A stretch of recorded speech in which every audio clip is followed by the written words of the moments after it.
Hello friends, welcome to tax reply. अगर आप पहली बार इस चैनल पे आए हैं तो कंसीडर सब्सक्राइबिंग। दोस्तों, आज का हमारा टॉपिक है cancellation of GST registration by department. आज हम देखेंगे इस टॉपिक में कि कैसे एक जीएसटी ऑफिसर ने बिना कोई एप्लीकेशन ऑफ माइंड के, बिना कोई इंडिपेंडेंट इंक्वायरी के टैक्स पेयर का रजिस्ट्रेशन कैंसिल कर दिया। कैसे टैक्स पेयर ने हाई कोर्ट में रिट फाइल करी, पेटिशनर ने क्या आर्गूमेंट्स दी हाई कोर्ट में और हाई कोर्ट ने उसमें क्या डिसीजन दिया।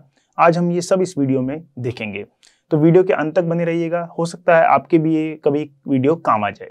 तो शुरू करते हैं अपना topic, cancellation of GST registration by officer without application of mind and without any independent inquiry. दोस्तों, ये हाई कोर्ट का एक केस है जो हम डिस्कस कर रहे हैं। तो सबसे पहले मैं आपको बताता हूं कि पेटिशनर ने क्या एप्लीकेशन फाइल करी, क्या उसने अपनी आर्गुमेंट्स दी थी। पेटिशनर ने सबमिट किया कि रेस्पोंडेंट यानी revenue they have invoked provision of section 29(2) subsection 2 of section 29 of CGST act. ये इन्वोक किया था जीएसटी डिपार्टमेंट ने for cancellation of registration of the petitioner, यानी कि 29(2) को इन्वोक करके डिपार्टमेंट ने पेटिशनर का रजिस्ट्रेशन कैंसिल कर दिया था। सेकंड पॉइंट, पेटिशनर ने क्या बताया कि reason stated in the order are not in consonance with the powers conferred by the respondent. ये हम पॉइंट अभी समझेंगे कि इस पॉइंट में पेटिशनर क्या कह रहा है। बेसिकली वो कहना चाह रहा है कि जो उन्होंने सेक्शन इन्वोक किया है उसमें उनके पास पावर ही नहीं है पेटिशनर का रजिस्ट्रेशन कैंसिल करने की। पावर क्यों नहीं है ये हम आगे अभी डिस्कस करेंगे। तीसरा, उन्होंने कहा कि order for rejection of application also suffers from non application of mind, यानी कि ऑफिसर ने जो ऑर्डर पास किया है वो बिना एप्लीकेशन ऑफ माइंड के पास किया है, बिना कोई independent inquiry, without his opinion pass किया है। तो ये पेटिशनर की आर्गुमेंट थी कि उसका रजिस्ट्रेशन जो है वो रीस्टोर किया जाए। अब हम चलते हैं कि हाई कोर्ट ने क्या कहा और उन्होंने क्या क्या सेक्शंस एनालाइज किए। सबसे पहले हाई कोर्ट ने कहा, for better understanding let us put on record the relevant portion of the show cause notice making out and convening the case of the department, यानी कि डिपार्टमेंट ने जो शो कॉज नोटिस पेटिशनर को भेजा था before cancellation of GST registration, वो उसका एक रेलेवेंट पोर्शन हाई कोर्ट पढ़ के बता रहे हैं कि यहाँ पे उन्होंने क्या कहा। डिपार्टमेंट ने क्या बोला एसएससी को शो कॉज नोटिस में, whereas on the basis of information which has come to my notice. ये कम टू माय नोटिस का मतलब है ऑफिसर के नोटिस में, यानी जो ऑफिसर उनका इंचार्ज था उसके नोटिस में। It appears that your registration is liable to be cancelled for the following reasons. देखिए, यहाँ भी उन्होंने वर्ड यूज किया है अपीयर्स, यानी अपीयर का मतलब है कि उन्हें ऐसा लगता है कि उन्होंने रजिस्ट्रेशन जो है उनका कैंसिल किया जाना चाहिए। वो श्योर नहीं है, उनके पास कोई प्रूफ नहीं है, वो श्योर नहीं है। It appears. तो आप देख सकते हैं कि डिपार्टमेंट किस तरह यहाँ पे जो है वो पॉइंट यूज कर रहे हैं। तो आगे देखिए कि उन्होंने क्या कहा, as per the intelligence squad report your business place is situated in the first floor of the 3-storied building which is partially completed with structure only and no building number affected by the local authority. यानी कि show cause में उन्होंने क्या बोला कि जिस building में tax payer का ऑफिस है वो 3 मंजिला बिल्डिंग है, 3 स्टोरी बिल्डिंग है। उसके फर्स्ट फ्लोर पे टैक्स पेयर का ऑफिस है विच is partially completed with structure, यानी कि पूरी नहीं बनी हुई है, आधी बनी है, आधी नहीं बनी है। और उस बिल्डिंग में कोई नंबर नहीं है बाय द लोकल अथॉरिटी, उन्होंने कोई नंबर असाइन नहीं किया उस बिल्डिंग को।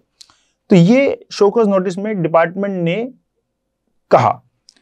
उन्होंने फिर आखिरी में लिखा, you are hereby directed to furnish a reply to the notice within 7 days from the date of service, यानी कि आपको रिप्लाई करना है टैक्स पेयर को। अगर रिप्लाई नहीं करेंगे तो उसका रजिस्ट्रेशन कैंसिल हो जाएगा।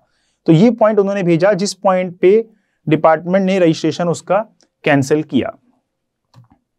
आगे देखते हैं हाई कोर्ट ने फिर क्या कहा, court needs to examine whether the reason stated in the show cause notice can be construed as a reason for cancellation of registration under subsection 2 of section 29।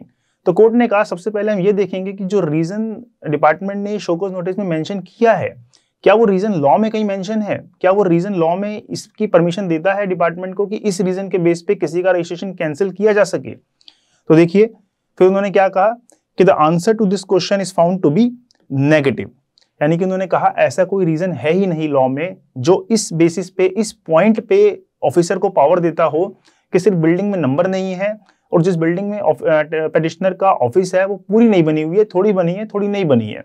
तो इस पॉइंट पे कैंसिल करने की power GST law कहीं भी officer को नहीं देता है।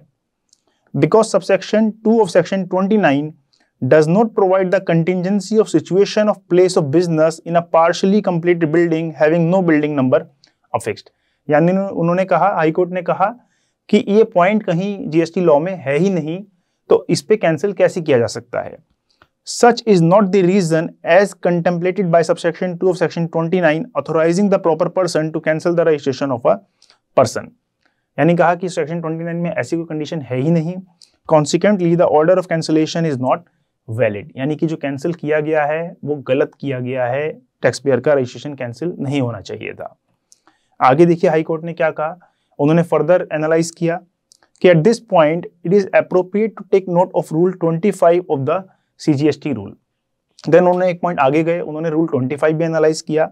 रूल 25 क्या कहता है ये देखिए, according to this rule where the proper officer is satisfied that the physical verification of the place of business is required after the grant of registration, the officer may get verification of the place of business in the presence of the said person done।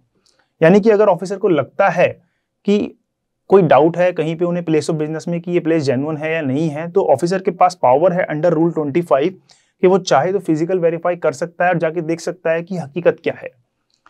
Thereafter, the verification report along with photographs are required to be uploaded on the common portal। यानी कि उसके बाद वो अपनी report और photograph जो है वो कॉमन पोर्टल पे अपलोड करेगा। ये रूल 25 में लिखा हुआ है। आगे चलते हैं। बट ऑफिसर ने ऐसा कुछ नहीं किया। ऑफिसर ने ना कोई फिजिकल वेरिफिकेशन करी, ना कोई अपनी रिपोर्ट सबमिट करी। उन्होंने जाके भी नहीं देखा कि ये जो ऑफिस में एक्चुअल वहां पे ऑफिस है वो कैसा है, बिल्डिंग जो पार्शली कंप्लीट है वो कैसी है।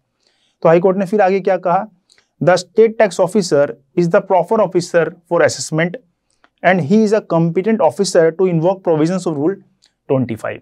यानी कि ऑफिसर जो है वो कॉम्पिटेंट है अंडर रूल 25 ये फिजिकल वेरिफिकेशन करने के लिए। यानी वो करना चाहता तो इजिली रूल 25 के अंदर फिजिकल वेरिफिकेशन करके देख सकते थे कि ये ऑफिस जो है वहां पे है या नहीं है।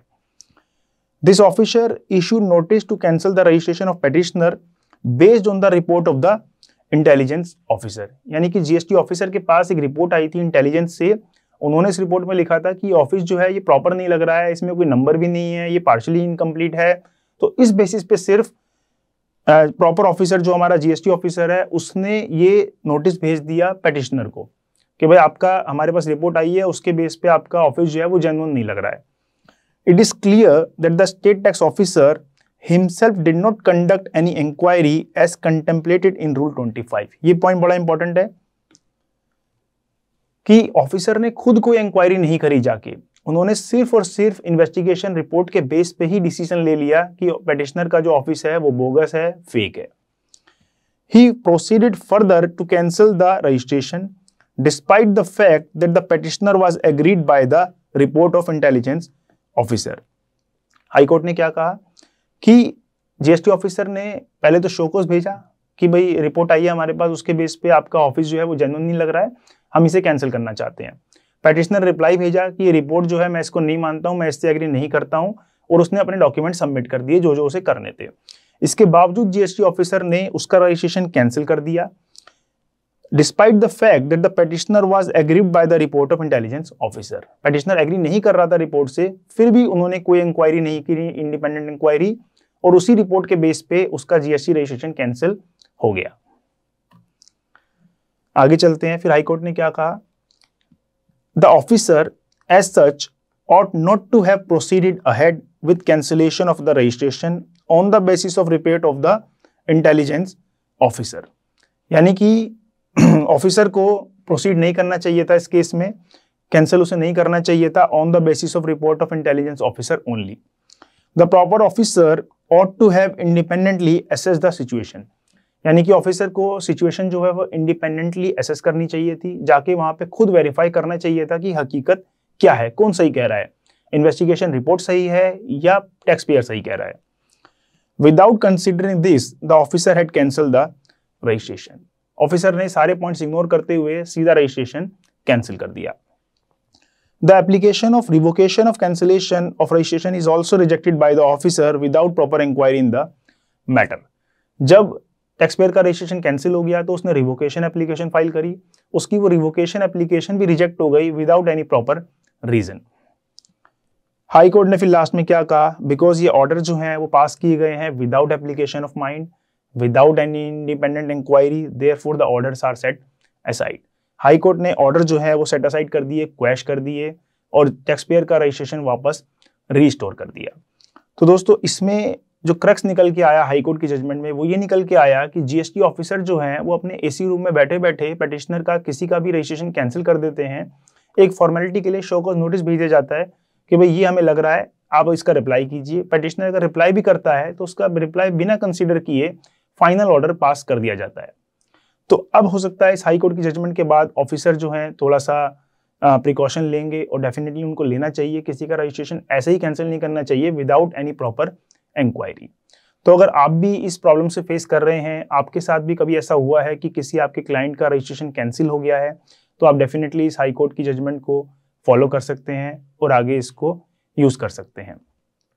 अगर आपको इस जजमेंट में कोई डाउट है, कोई क्वेश्चन है, तो आप हमें नीचे कमेंट बॉक्स में लिखिएगा, हम आपको उसका जवाब देने की पूरी कोशिश करेंगे।